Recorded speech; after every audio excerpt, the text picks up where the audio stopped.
toutes, oui. Au nom du Père, du Fils et du Saint-Esprit. Amen. Que la grâce de Jésus notre Seigneur, l'amour de Dieu le Père qui vient du ciel, la communion de l'Esprit Saint soit toujours avec vous. Alors ce matin, nous célébrons la fête du Saint-Sacrement.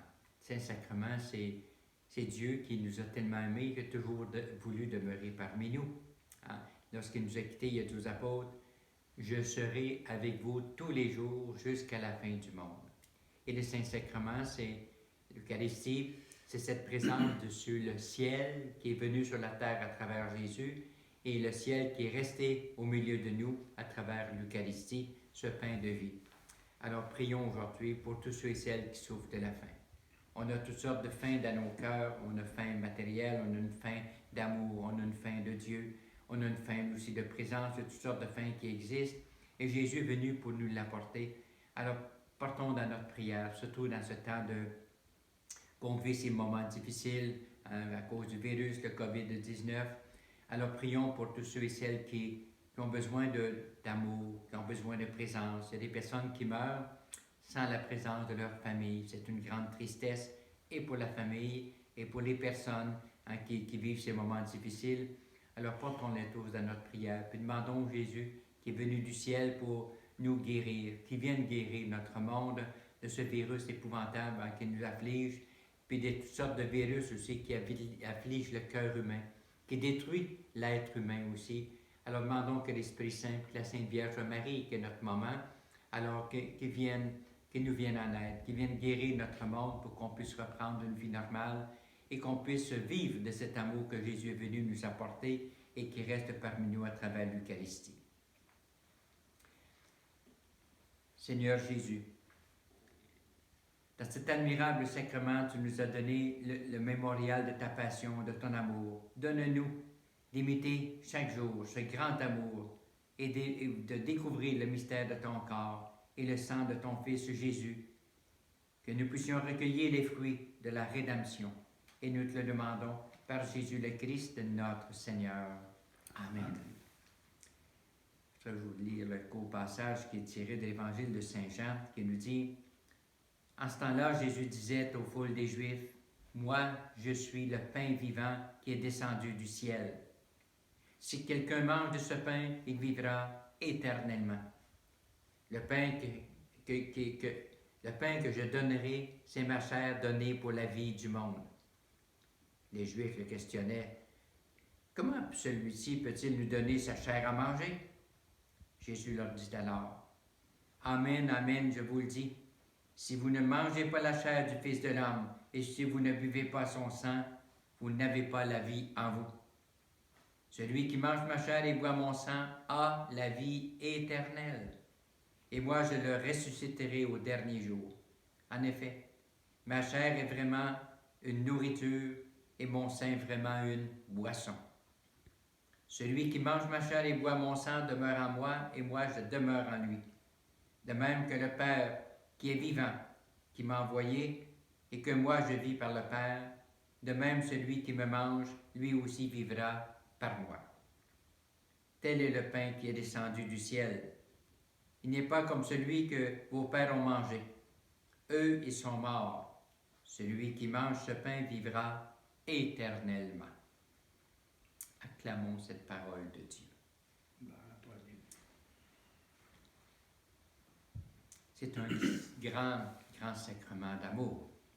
On se rappelle peut-être il y a quelques années, quand j'étais jeune, entre autres, en campagne, dans un petit village, le jour du Saint-Sacrement, toutes les maisons étaient décorées.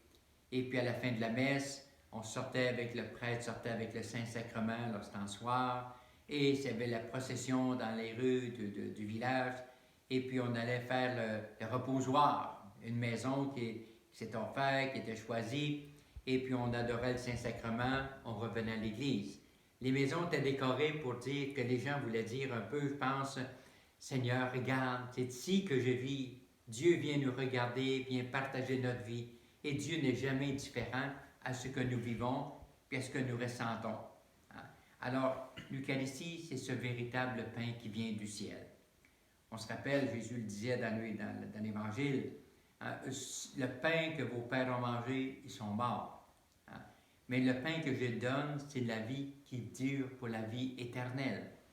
Alors, dans le désert, on sait que le peuple d'Israël qui a marché pendant 40 ans dans le désert, si Dieu ne les avait pas nourris, ils seraient tous morts. Et Dieu les a nourris, leur a donné la manne, leur a demandé des oiseaux, leur a donné de l'eau, etc. Donc Dieu les a nourris pendant 40 ans dans le désert, sinon ils seraient morts de faim, il n'y a rien de toute façon dans le désert. Ça, c'était tout simplement un symbole pour dire, maintenant, il y a un autre pain que Dieu vient donner. C'est un pain qui vient directement du ciel, qui est une présence, qui vient pour nourrir nos cœurs, nourrir aussi nos âmes. Quand Jésus est venu aussi, il s'est rendu compte qu'il y avait toutes sortes de faim. On avait une faim de Dieu, puis les gens avaient aussi faim matériellement. Là, Jésus a multiplié les pains. 2 fois, nous racontent les évangélistes, Jésus a fait une multiplication des pains. Une fois qu'il est resté 7 corbeilles pleines de pain, et l'autre fois, c'était 12. Alors, et les gens ont mangé à satiété.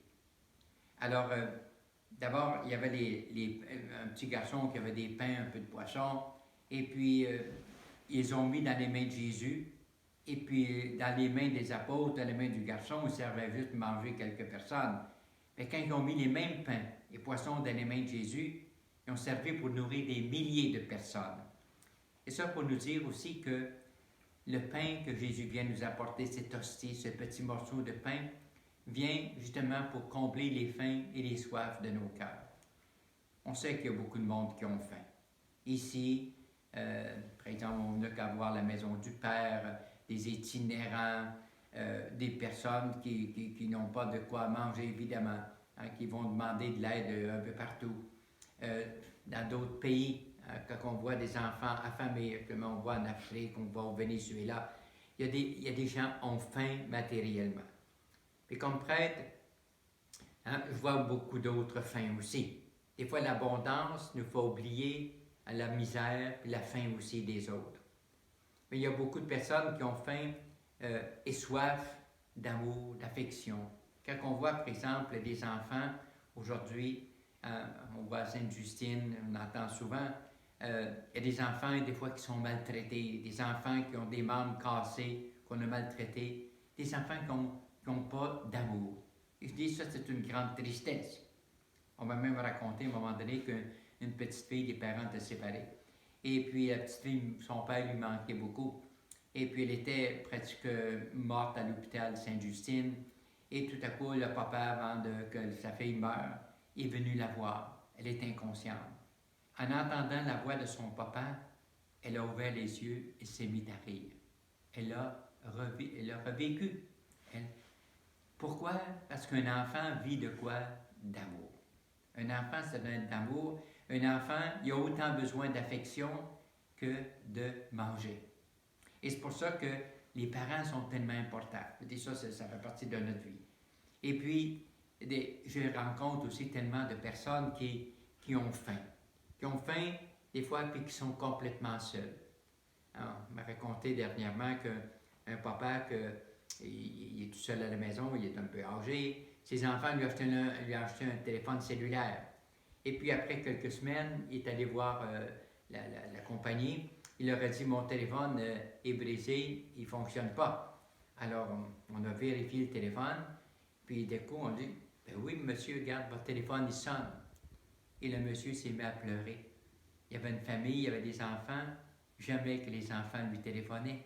Alors, il croyait que son téléphone était brisé parce qu'il ne sonnait pas. C'était tout simplement parce qu'on ne l'appelait pas. Et ça, c'est la plus grande tristesse peut-être de notre monde aujourd'hui. On a toutes sortes de faims, surtout dans ce temps, par exemple, qu'on vit aujourd'hui de COVID-19. Hein, on ne peut pas aller visiter nos personnes âgées. Puis d'autres, des fois qu'il n'y a pas de COVID, mais on ne visite pas, on les met dans des personnes, dans des sanctuaires, des CHSLD, où est-ce que beaucoup de personnes, mais que peu sont aimées, peu sont visitées. Et ça, c'est une grande tristesse. Alors, je me dis, Jésus est venu nous apporter cette certitude que Dieu nous accompagne, Dieu ne nous abandonnera jamais. L'Eucharistie, le Saint-Sacrement, C'est un sacrement de présence, de présence d'amour et d'amour de Dieu sur terre. Alors, et ça, c'est en abondance. On n'en manquera jamais, à condition qu'on vienne l'accueillir. Alors, je peux mourir de faim devant une table remplie de manger, à condition que je ne la prends pas et je ne mange pas. Et Dieu nous offre cette abondance extraordinaire à travers l'Eucharistie. Il s'agit de l'accueillir. Alors, je me dis, ça aussi, c'est important. Et puis aujourd'hui, comme prêtre aussi, évidemment, je rencontre beaucoup de monde qui ont faim. Des fois, on dit, on a mal compris l'Eucharistie. On dit des personnes, tu ne peux pas communier, tu n'as pas le droit de communier parce que tu ne vis pas une relation de mariage, tu n'es pas marié à l'église avant, puis etc., tu n'as pas le droit d'aller communier. Me dit, c'est le plus grand péché qu'on peut faire. L'Eucharistie, ce n'est pas un pain pour les saints et pour ceux qui sont parfaits, c'est pour les pécheurs. Et Jésus le dit dans lui-même, je suis venu non pas pour les justes, je suis venu appeler les pécheurs. Et comme les parents, on va aimer plus un enfant lorsqu'il en a le plus besoin. Et nous autres, toujours, on fait la même chose. Quand quelqu'un, par exemple, tombe malade, qu'est-ce qu'on va faire? On va aller le visiter, on va lui apporter des fleurs, on va lui apporter un cadeau pour le situer du côté de la vie, puis que notre amour l'aide à ressusciter puis à revivre. Et c'est pour ça que Jésus est venu dans le monde, il nous a laissé ce pain-là pour ceux qui avaient besoin et faim de Dieu. Et si on regarde la vie de Jésus, quand il a multiplié les pains, Jésus n'a pas dit un tel, toi, tu n'es pas marié à l'église, tu es adultère, tu n'as pas le droit de manger, tu ne mangeras pas. Les pains ont été multipliés pour tous, sans limite et sans condition. Tous ont mangé à satiété, ils ont été rassasiés, il y en a resté 12 et 7 corbeilles. L'Eucharistie, c'est pareil. Je ne reçois pas l'Eucharistie parce que je suis saint, je reçois l'Eucharistie parce que j'en ai besoin. Un enfant, lorsqu'il pleure, qu'est-ce qu'il va faire? Papa, maman, il va aller voir son père, sa mère, ils vont le prendre dans ses bras, ils vont le caresser, puis ils vont l'embrasser pour oublier sa peine. Et c'est l'amour qui nous fait oublier notre peine. Hein? Alors, et l'Eucharistie, c'est un peu pareil. Jésus nous l'a laissé comme un amour sans limite et sans condition. L'amour d'un papa et d'une maman pour son enfant, c'est un amour qui est sans limite et sans condition. C'est ça qui est l'Eucharistie. Et je n'ai jamais le droit de dire à quelqu'un, tu n'as pas le droit de communier. Non. Hein? Non, parce que ça sera dire, Dieu n'est pas capable de m'aimer tel que je suis. Et moi-même, comme prêtre, je n'ai même pas le droit de célébrer l'Eucharistie si je me considérais comme ça. Non, je célèbre l'Eucharistie parce que je sais que Dieu m'aime tel que je suis. Je ne suis pas parfait, il n'y a personne qui l'est. Et puis, mais Dieu m'aime tel que je suis. Comme un papa, une maman aime ses enfants tels qu'ils sont. Un jour, j'ai eu un exemple de ce que c'est qu'est-ce que c'est qu'un peu que l'Eucharistie. L'Eucharistie, c'est un peu comme une maman qui avait une petite fille de 3-4 ans. La petite était très malade et la maman savait qu'elle allait mourir à un moment donné.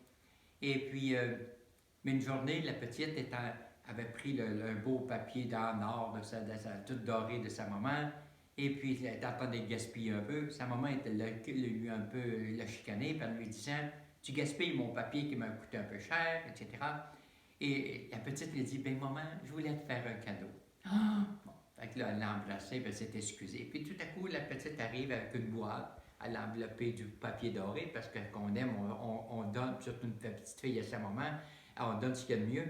Arrive avec une boîte, maman, j'ai un cadeau pour toi. Ah, la maman ouvre la boîte, regarde dans la boîte, il n'y avait rien. Là, la maman l'a chicané encore plus. Quand on donne un cadeau, on met quelque chose dans la boîte. Et la petite a regardé sa maman en pleurant. Maman, t'as rien vu? J'ai rempli la boîte de mes baisers. Ah, mon Dieu!